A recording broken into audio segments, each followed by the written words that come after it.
Awalnya diremehkan, militer Amerika Serikat dan Eropa gemetar lawan TNI Angkatan Laut, badan kecil tapi keahlian luar biasa. Eits, sebelum lanjut ke video, alangkah baiknya kita padamkan dulu tombol merah di bawah, klik like, share, dan berikan pendapat kamu di kolom komentar setelah video ini selesai. Oke, lanjut.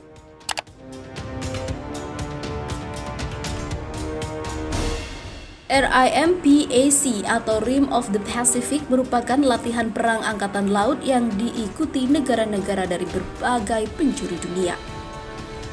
Latihan tersebut dilaksanakan setiap 2 tahun sekali dan dimotori oleh Armada Pasifik Amerika Serikat atau US Pacific Command.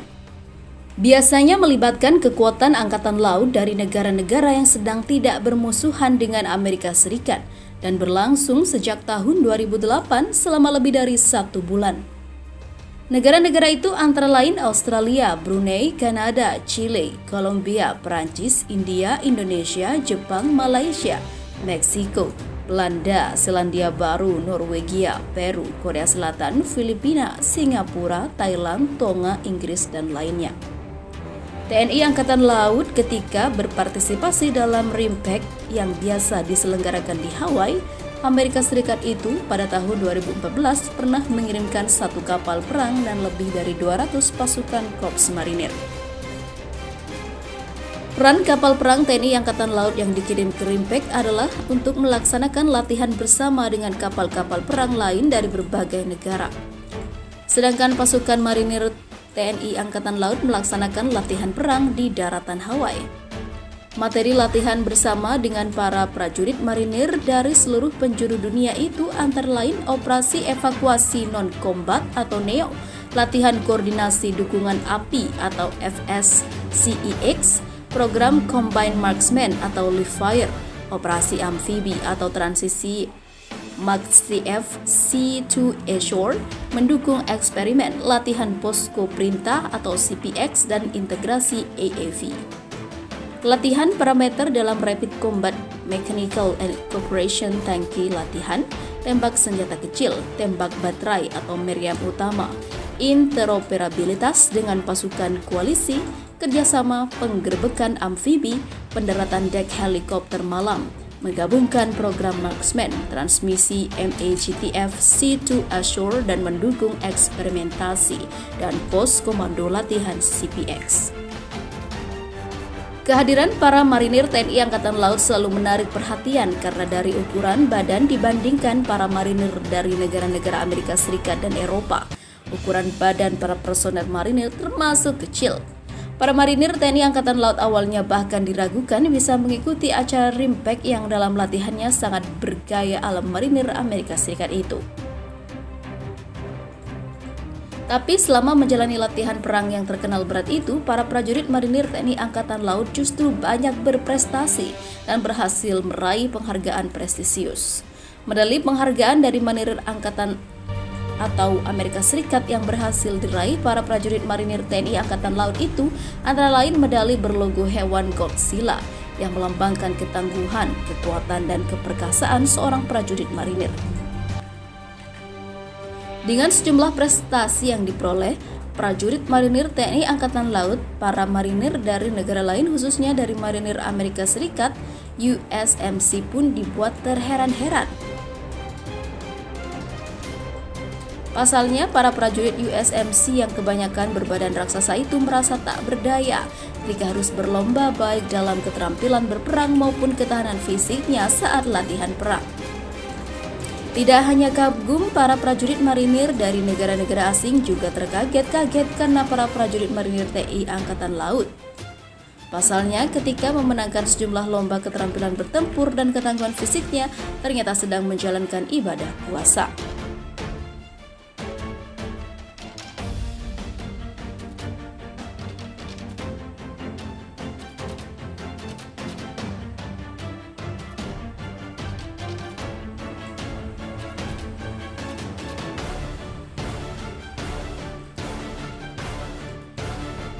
Prajurit Amerika Serikat merasa superior.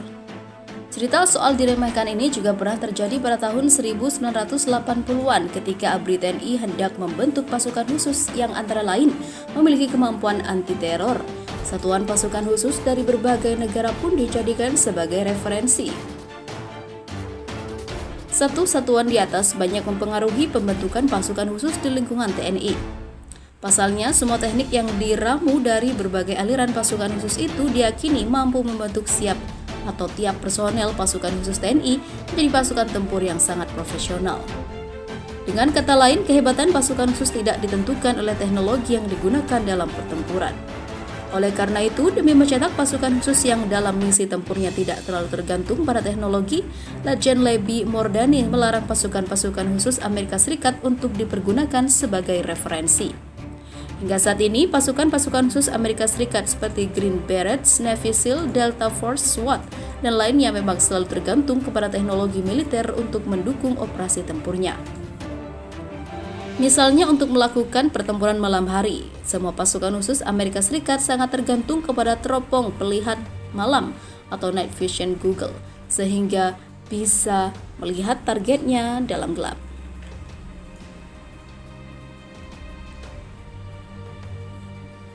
Tapi bagi pasukan khusus seperti Kopassus, untuk melihat dalam gelap tidak perlu NVG, karena mereka sudah dibekali ilmu bela diri, pernafasan merpati putih sehingga bisa melihat dalam gelap. Sedangkan pasukan khusus Amerika Serikat umumnya bisa melakukannya dengan bantuan teropong.